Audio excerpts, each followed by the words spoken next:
ಹೇಳ್ರಿ ಮೇಡಮ್, ಏನು ಸಮಸ್ಯೆ ಆಗಿದ್ರಿ?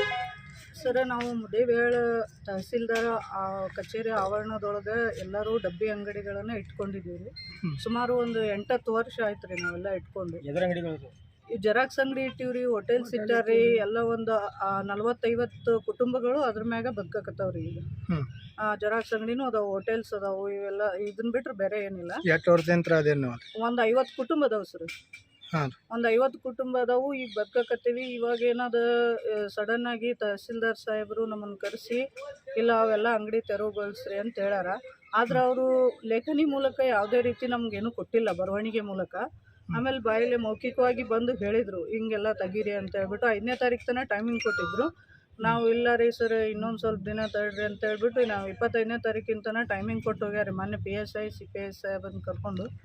ಈಗ ಏನಾಗಿದೆ ಅಂತಂದ್ರೆ, ಈಗ 50 ಕುಟುಂಬ ಅದ್ರ ಮೇಲೆ ಜೀವನ ನಡೆಸಾತೀವಿ ರೀ ನಾವು. ಸಾಲ ಸಮುದಾಯ ಅಲ್ಲೇ ಪಿಗ್ನಿ ಸಾಲ ತೊಗೊಂಡಿವಿ. ಬೇರೆ ಬೇರೆ ಬ್ಯಾಂಕ್ಗಳೊಳಗೆ, ಸ್ವಸಹಾಯಗಳು ಸಹಾಯ ಸಂಘಗಳೊಳಗೆ, ಮಹಿಳಾ ಸಂಘೊಳಗೆ, ಧರ್ಮಸ್ಥಳ ಗುಂಪೊಳಗೆ ಅಲ್ಲೇ ಸಾಕಷ್ಟು ಸಾಲ ಮಾಡೀವಿ ಸರ್. ಈಗ ಸಡನ್ ಆಗಿ ನಮಗೆ ತೆಗೀರಿ ಅಂಗಡಿ ತೆಗಿಯಕ್ಕೆ ಕಾರಣ ಏನ್ರಿ? ಅದು ತೆಗಿಯೋಕೆ ಕಾರಣ ಏನಿಲ್ರಿ ಸರ್, ಅವ್ರಿಗೆ ಏನೋ ಅವ್ರು ಕಾರಣ ಕೊಟ್ಟಿಲ್ಲ. ನಮ್ಮ ಆವರಣದಾಗ ಅದಾವು, ನಮ್ಮ ಜಾಗದಾಗ ಅದಾವು, ತೆಗೀರಿ ಅಂತ ಹೇಳತ್ತಾರ ಸರ್. ಇದ್ರ ಬಗ್ಗೆ ಏನು ನೋಟಿಸ್ ಅಥವಾ ಕೊಟ್ಟಾರೆ ನಮಗೆ? ಇಲ್ಲ ಸರ್, ನೋಟಿಸ್ ಏನೂ ಕೊಟ್ಟಿಲ್ಲ ಸರ್. ಅದಕ್ಕೆ ನಾವು ಮತ್ತೆ ಈಗ ಹೆಂಗ್ ಬದುಕ್ಬೇಕು ಸರ್? 50 ಕುಟುಂಬ, ಮಕ್ಕಳು ಮರಿಗಳನ್ನೆಲ್ಲ ತಗೊಂಡು ಹೆಣ್ಮಕ್ಳು ಎಲ್ಲಿ ಹೋಗಿ ಬದುಕ್ಬೇಕು ಸರ್? 8-10 ವರ್ಷದಿಂದ ಆ ಜಾಗ. 8-10 ವರ್ಷದಿಂದ ಜಾಗನಾಗಿದ್ರಿ, ಅವಾಗೇನು ಕೇಳಿಲ್ಲ, ಇವಾಗ ಯಾಕೆ ಕೇಳ್ತಾರೆ? ಇಲ್ಲ ಸರ್, ಅವಾಗೇನು ಕೇಳಿಲ್ಲ. ಇನ್ನೊಂದು ಏನಪ್ಪಾ ಅಂತಂದ್ರೆ, ನಾವು ಮುನ್ಸಿಪಾಲ್ಟಿ ಜಾಗ ಅಂತ ತಿಳ್ಕೊಂಡು ಈ ಮುನ್ಸಿಪಾಲ್ಟಿ ಅವ್ರು ಬಂದು ಏನು ಮಾಡ್ಯಾರ, ನಮ್ಮ ಹತ್ರ ಪುರಸಭೆಯವರು ಡೈಲಿ 10 ರೂಪಾಯಿ ಕೂಡ ತಗೊಂಡು ಕಲೆಕ್ಷನ್ ಮಾಡ್ಕೊಂಡು ಹೋಗ್ಯಾರ. ಅವರು ಜಾಗ ನಮ್ದು ಅಂತ ಹೇಳ್ಯಾರ. ಹಂಗಾಗಿ ನಾವು ಅವ್ರಿಗೆ ಇಷ್ಟು ದಿನ ನಾವು 10 ರೂಪಾಯಿ ಎಲ್ಲ ಕೊಟ್ಕೊಂಡು ಬಂದೀವಿ. ಈಗ ತಹಸೀಲ್ದಾರ್ ಸರ್ ನಮ್ಮ ಜಾಗ ಅಂತ ಹೇಳ್ತಾರೆ. ಈಗ ಇಬ್ಬರನ್ನ ನಾವು ಅವ್ರಿಗೆ ಕಟ್ಟಿವಲ್ಲ ಅಂತ ಹೇಳಿದ್ರೆ ಅವ್ರೇನು ಹೇಳ್ತಾರೆ, ನಿಮ್ಗೆ ಯಾರು ಕಟ್ಟಂತ ಹೇಳಿದ್ರಿ? ಅವ್ರಿಗೆ ನೀವೇನೋ ಕಟ್ಟಕ್ಕೆ ಹೋಗಿದ್ರಿ, ನಮ್ದು ಅದು ಜಾಗ ಅಂತ ಅವ್ರು ಹೇಳ್ತಾರೆ. ಈಗ ಇಷ್ಟೆಲ್ಲ ಆದ್ರೂ ಸಹಿತ ಅವರು ಡೈಲಿ ಮುನ್ಸಿಪಾಲ್ಟಿ ಅವ್ರು ಬರ್ತಾರೆ, 10 ರೂಪಾಯಿ ತುಂಬ್ಕೊಂತಾರೆ, ಹೋಗ್ತಾರೆ ಸರ್. ಅದರದ್ದೆಲ್ಲ ರೆಸಿಪ್ಟು ಅದಾವೆ. ಮತ್ತು ಕರೆಂಟ್ ಬಿಲ್ ಕೂಡ ನಾವು ಕಟ್ಕೊಂಡು ಬಂದೀವಿ. 8-10 ವರ್ಷದಿಂದ ನಾವು ಕರೆಂಟು ತೊಗೊಂಡಿವಿ. ಆ ಹುಡ್ಕೋ TC ಏನದ, ಆ TC ಮೂಲಕ ನಾವು ಕರೆಂಟ್ ತೊಗೊಂಡು ಮತ್ತು ವಿದ್ಯುತ್ ಬಿಲ್ ಸಹಿತ ನಾವು 8-10 ವರ್ಷದಿಂದ ನಾವು ಕಟ್ಕೊಂಡ್ಬಂದೀವಿ. ಅಧಿಕಾರಿಗಳು ಇದ್ರ ಬಗ್ಗೆ ಮಾತಾಡಿರಿ? ಅವ್ರ ಜೊತೆ ಮಾತಾಡಿವ್ರಿ ಸರ್, ಸರ್ ಜೊತೆ ಮಾತಾಡಿವ್ರಿ. ಏನತ್ತಾರ ತಹಸೀಲ್ದಾರ್? ಇಲ್ಲ, ನಾವು ತೆಗಿಬೇಕಂತಂದ್ರು. ಆಮೇಲೆ ಮನವಿ ಕೊಡಕ್ಕೆ ಹೋಗಿದ್ದೀವಿ ಸರ್. ನಾವು ಇಷ್ಟು ಕುಟುಂಬಗಳು ನಾವು ಅದ್ರ ಮೇಲೆನೆ ಜೀವನ ನಡೆಸ್ತೀವಿ ಸರ್, ಈ ಥರ ಮಾಡಬೇಡ್ರತ್ತ ಮನವಿ ಕೊಡಕ್ಕೆ ಹೋದ್ರೆ ಮನವಿ ಮುಟ್ಲಿಲ್ಲ ಸರ್. ಅವ್ರು ಮುಟ್ಲಿಲ್ಲ, ಮಾತಾಡಲಿಲ್ಲ. ನಾನು ಮನವಿ ತಗೊಳ್ಳೋದಿಲ್ಲ ಅಂತ ಹೇಳ್ಬಿಟ್ರು ಸರ್ ಅವರು. ಅಲ್ಲಿ ಶಾಸಕರು ಯಾಕೆ ಭೇಟಿಯಾಗಿಲ್ಲ? ನಾವು ಶಾಸಕರಿಗೂ ಕೂಡ ಭೇಟಿಯಾಗಿದ್ದೀವಿ ಸರ್. ಶಾಸಕರು ತಹಸೀಲ್ದಾರ್ ಸಾಹೇಬ್ರಿಗೆ ಹೇಳ್ತೀವಿ ಅಂತ 2-3 ಸಲ ಹೇಳಿದ್ರು. ಆಮೇಲೆ ಏನು ಹೇಳಿದ್ರು, ಆಯ್ತಮ್ಮ ಹೇಳ್ತೀವಿ ತಗೊಳ್ರಿ ಅಂದ್ರು. ಮತ್ತೆ ಅವರು ಶಾಸಕರಿಗೆ ಹೋಗಿ ಬಂದು ಮರ್ದಿನೇ ತಹಸೀಲ್ದಾರ್ ಮತ್ತೆ CPI ಸಾಹೇಬ್ರನ್ನ ಕರ್ಕೊಂಡು ಬಂದು ಇಲ್ಲ ಕಿತ್ಲಾಬೇಕು ನೀವು ಅಂಗಡಿ ಅಂತ ಹೇಳಿ ಗಡುವು ಕೊಟ್ಟು ಹೋಗಿದ್ದಾರೆ ಸರ್. ಈಗ ಶಾಸಕರು ಮತ್ತೆ ಪುನಃ ಭೇಟಿಯಾಗಿದ್ರು? ಇಲ್ಲ, ಅವರು ಪದೇ ಬರಬೇಡ್ರಿ ಅಂತ ಹೇಳಿದಾರೆ ಸರ್ ಅವರು.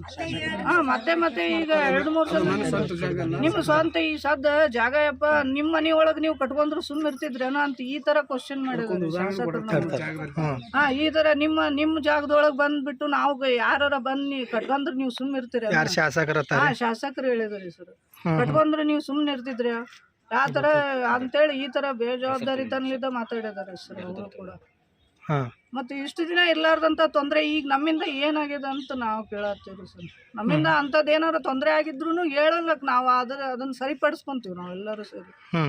ಅದನ್ನ ಬಿಟ್ಟು ಈಗ ಕಿತ್ಕೊಡ್ರಿ ಅಂದ್ರೆ ಏಕಾಏಕಿ ಕಿತ್ಕೊಂಡು ನಾವು ಎಲ್ಲ 50 ಕುಟುಂಬ ನಾವು ಈಗ ಅದ್ರ ಮೇಲೆ ಅವಲಂಬಿತವಾಗಿಲ್ಲ ಸರ್. ಈಗ ಅವ್ರೇನಾರ ಈ ಥರ ಹಿಂಗಂತಂದ್ರೆ ಮಕ್ಕಳ ಶಿಕ್ಷಣನೂ ನಿಂದಿರುತ್ತೆ. ಈಗೆಲ್ಲ 100 ಕುಟುಂಬಗಳ ಸಾಯ್ತಾವೆ. ಇದೇ ಥರ ಅವ್ರು ಹೇಳಿದ್ರಪ್ಪ ಅಂದ್ರೆ ಮುಂದೆ ನಾವು ಸಾಯೋದೊಂದು ಬಿಟ್ರೆ ಮತ್ತೆ ನಮಗೆ ಬೇರೆ ಆಪ್ಷನ್ ಇಲ್ಲ ಸರ್. ಅದ್ರ ಮ್ಯಾಗೆ ನಾವು ಬದುಕೀವಿ. ಇಲ್ಲ ಅಂತಂದ್ರೆ ಅವ್ರಿಗೆ ಏನಾರ ಅಂಗಡಿ ಮುಗ್ಗಟ್ಟು ಕಟ್ಟಿಕೊಟ್ಟು ತಾವು ಬೇಕಾದ್ರೆ ಬಾಡಿಗೆ ತೊಗೊತಿದ್ರು ತಗೋರಿ ಅಂತ ಹೇಳ್ರಿ ಸರ್. ನಾವು ಕೊಟ್ಟಿರಾಕ ನಾವು ರೆಡಿ ಇದೀವಿ. ಆದ್ರೆ ನಮಗೆ ಇದನ್ನ ಬಿಟ್ಟರೆ ಬೇರೆ ಜೀವನ ಇಲ್ಲ ಸರ್. ಈಗ ಅದ್ರ ಮೇಲೆ ನಾವು ಬದುಕಕೊಂತೀವಿ. ಮಕ್ಕಾ ಮದೀನಾ ಮುಲ್ಲಾ. ಮುದ್ದೇಬೇಳೆ. ಇರ್ತಾನೆ ಹೇಳ್ಯಾರ ನಮ್ಮ ಸೋದರಿಯರು. ಅದೇ ಪ್ರಕಾರ ನಾವು 8-10 ವರ್ಷ ಆಯ್ತು ಅದೇ ಒಂದು ಜಾಗವನ್ನು ನಮ್ಮ ಜೀವನಾಧಾರಿತ ಅಂತೇಳಿ ತಿಳ್ಕೊಂಡು ನಾವು ದುಡಿತಾ ಬಂದೇವಿ ಅಲ್ಲಿ. ಆ ದುಡಿಕೆ ಅದಂತ ನಮ್ಮ ಮಕ್ಕಳನ್ನ ಶಿಕ್ಷಣಕ್ಕೆ ಹಾಕಿವಿ ಏನ್ರಿ. ಅದೇ ಇರಲಿಲ್ಲ ನಾವು ಶಿಕ್ಷಣಕ್ಕೆ ಹಾಕ್ತಿದ್ವು, ಮುಂದೆ ನಮ್ಮ ಏನು ಉಪಯೋಗ ಬರ್ತದೆ ಹಂಗೆ ಮಾಡ್ತಿದ್ವು. ಅದು ನಮ್ಮ ದುಡಿಕೆ ಅದ ನಮ್ದು ಏನರ ಅದ ಅಂತ ಹೇಳ್ಕೊಂಡು ನಾವು ಶಿಕ್ಷಣಕ್ಕೆ ಹಾಕಿವಿ. ಆ ಶಿಕ್ಷಣ ಅರ್ಧಂಬರ್ಧ ಆಗ್ತದೆ. ಅದು ಅಲ್ಲದೆ ಶಿಕ್ಷಕ ಬ್ಯಾಂಕ್ನಲ್ಲಿ, ಶಿಕ್ಷಕ ಸಂಘ ಸಂಸ್ಥೆಗಳಲ್ಲಿ ಅದ್ರ ಮೇಲೆ ಲೋನ್ ತಗೊಂಡು ಏನ್ರಿ. ಮತ್ತು ಈಗ ಒಮ್ಮೆ ತೆರವುಗೊಳಿಸೋದ್ರಿಂದ ನಮ್ಗೆ ಯಾರು ಗೊಳ್ಸಾಕತ್ತಾರೆ? ತಹಸೀಲ್ದಾರ್ ಸರ್. ಎದ್ರ ಸಂಬಂಧ ರೀ? ಎದ್ರ ಸಂಬಂಧ ಅನ್ನೋದು ರೀಸನ್ ಹೇಳಿಲ್ಲ ಸರ್. ಹಾಂ ನಿಮ್ಮಿಂದ ಅವ್ಯವಹಾರ ನಡೆದಿಲ್ಲಿ, ಹಾಂ ನೀವು ಹಂಗದಿರಿ ಹಿಂಗದಿರಿ ಇಲ್ಲ ಸಲ್ಲದ ಅಪಾದನೆಗಳು ನಮ್ಗೆ ಯಾರೋ ಹೇಳೋದ್ರಿಂದ ನಮ್ಗೆ ಹೇಳ್ತಾ ಇದ್ರು. ಹಾಂ ಹೇಳಿಕೇಶನ್ ತೆರವುಗೊಳಿಸಿದ್ದಾರೆ. ಇದ್ರ ಬಗ್ಗೆ ಶಾಸಕರಿಗೆ ಅಥವಾ ಏನು ಅಲ್ಲಿ ನಾವು ಹೋಗಿದ್ದೇವೆ ಸರ್. ಹಾಂ ಫಸ್ಟ್ ಡೇ ಹೋದಾಗ ಅವ್ರು ಏನಂದ್ರು, ನಾ ಎಲ್ಲ ಹೇಳ್ತೀನಪ್ಪ ಹೋಗ್ರಿ ನೀವು, ನಾ ಹೇಳ್ತೀನಿ ಅಂತಂದ್ರು. ಮತ್ತು ಮರುದಿವ್ಸ ನಾವು ನಮಗೆ ಇದು ಆಲಸ ಸಮಾಧಾನ ಆಲಸ ಮತ್ತೆ ಹೋಗಿದ್ದೇವೆ ರೀ. ಹೋದಾಗ ಅವ್ರು ಏನಂದ್ರು, ಅದು ಗೌರ್ಮೆಂಟ್ ಜಾಗಪ್ಪ ತಮ್ಮ, ನಾನು ಏನು ಮಾಡೋಕ್ಕಾಗಲ್ಲ, ನೀನು ಏನು ಮಾಡೋಕ್ಕಾಗಲ್ಲ. ಅದೇ ನಮ್ಮ ಮನ್ಯಾಗ ಯಾರು ಬಂದು ಇದು ಮಾಡಿದ್ರನ್ನ ಈಗ ನಾ ಕ್ರಮ ಕೈಕೋತೀನಿ. ಹಂಗೆ ನಿಮ್ಮ ಮನ್ಯಾಗ ನೀವು ಯಾರು ಬಂದು ನೀವು ಏನಾರ ಅಕ್ವೈರ್ ಮಾಡಿದ್ರೆ ಅನ್ನೋ ಇದು ಮಾಡಿದ್ರೆ ನಾವು ಕ್ರಮ ಕೈಕೋತೀವಿ. ಹೇಳಿ. ಮುದ್ದೇಬೇಳೆ ಮತಕ್ಷೇತ್ರದ ಶಾಸಕರು ಚುನಾಯಿತ ಪ್ರತಿನಿಧಿ ಸನ್ಮಾನ್ಯ ಶ್ರೀ CS ನಾಡಗೌಡ ಸರ್. ಹಾಂ ಭೇಟಿ ಮಾಡಿದ್ರಿ ಅವ್ರಿಗೆ? ಹ್ಞೂ. ಹಾಂ ಏನಂದ್ರಿ ಅವ್ರು? ಹಿಂಗೆ ಹೇಳಿದ್ರು ಸರ್. ಅದು ಕಿತ್ತವ್ರಪ್ಪ ಅವರು ತಹಸೀಲ್ದಾರ್. ನಾ 3-4 ಸಲ ಹೋಗ್ಯಾವ್ರಿ. ಕಿತ್ತವ್ರು ಅವ್ರು ಅಲ್ಲಿ ನಾ ಏನು ಮಾಡೋಕ್ಕಾಗಲ್ಲಪ್ಪ, ಹೆಲ್ಪ್ ಮಾಡ್ರಿ ಅಂತ ಅಷ್ಟೇ ಹೇಳ್ಬೋದು. ಹೇಳಿ ಈಗಾಗಲೇ ಅವ್ರು ಮಾಡಲಿಲ್ಲ ಅದಕ್ಕೆ ನಾ ಏನೂ ಅನ್ನಕ್ಕೆ ಬರಂಗಿಲ್ಲ. ಎಷ್ಟು ವರ್ಷದಿಂದ ಮಾಡ್ಕೋತ ಬರತ್ತೀರಿ ನೀವು ಕೆಲಸ ಅಲ್ಲಿ? ನಾವು ಈಗ ಕಳೆದ 8ರಿಂದ 9 ವರ್ಷ ಆಯ್ತು ಮಾಡಕತ್ತ. ನನ್ನ ಮುಂಚೆ ರಗಡ ಮಂದಿ ಅಲ್ಲಿದ್ದಾರೆ.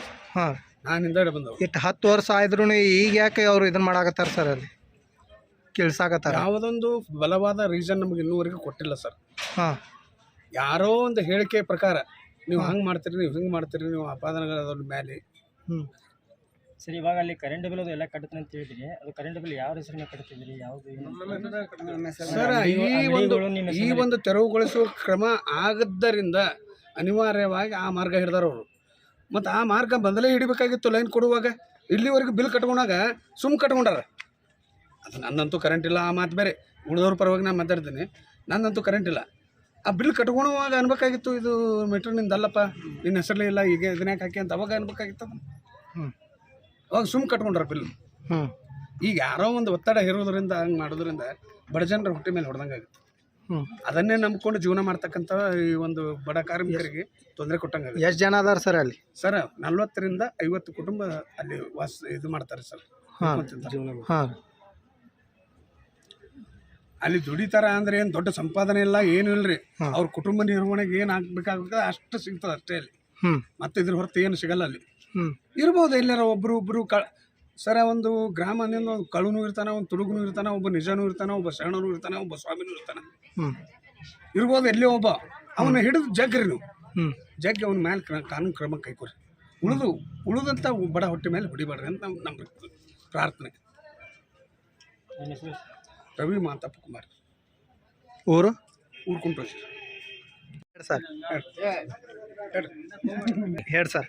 ಏನ್ರಿ ಸರ್, ವಿದ್ಯುತ್ ಇಲ್ಲಿವರೆಗೂ ಬಿಲ್ ಕೊಟ್ಟು ತುಂಬಿಕೊಂಡಾರ. ಅವಾಗ ಏನೂ ಅಪಾದನೆ ಮಾಡಿಲ್ಲ. ಈ ಒಂದು ಕೆಲಸ ತೆರವುಗೊಳಿಸೋ ಕೆಲಸ ಆಗದ್ದರಿಂದ ಅನಿವಾರ್ಯವಾಗಿ ಅನ್ಯ ಮಾರ್ಗ ಹಿಡಿದು ಇದನ್ನ ಮಾಡ್ತಾ ಇದಾರೆ. ವಿದ್ಯುತ್ ಬಿಲ್ ಅದು 6ರಿಂದ 700, 800 ಹಿಂಗೆ ಬಂದು ಟೋಟಲ್ ಅವು ಶಟರ್ ಅಂಗಡಿಗಳು ಅದಾವ. ಅದೇ ಶಟರ್ ಸಿದ್ದು ಅಂಗಡಿಗಳಿಗೆ ವಿದ್ಯುತ್ ಸರಬರಾಜು. ಖುಲ್ಲಾ ಅಂಗಡಿಗಳಿಗೆ ವಿದ್ಯುತ್ ಇಲ್ಲ.